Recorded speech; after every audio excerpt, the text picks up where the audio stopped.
നമസ്കാരം.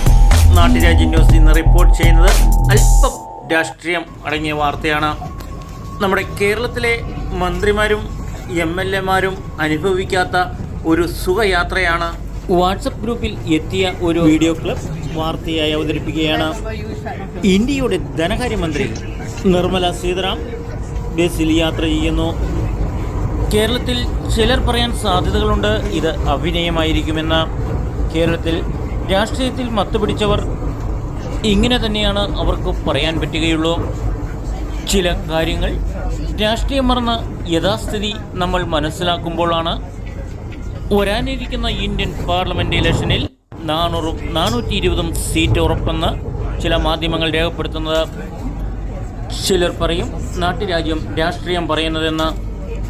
എന്നാൽ ചില യഥാസ്ഥിതികൾ ജനങ്ങളെ ബോധ്യപ്പെടുത്തേണ്ടതും കൂടെ മാധ്യമത്തിൻ്റെ ധർമ്മം കൂടിയാണ്. നാട്ടുരാജ്യം ന്യൂസിനു വേണ്ടി റിപ്പോർട്ടിംഗ് KK വിജയൻ.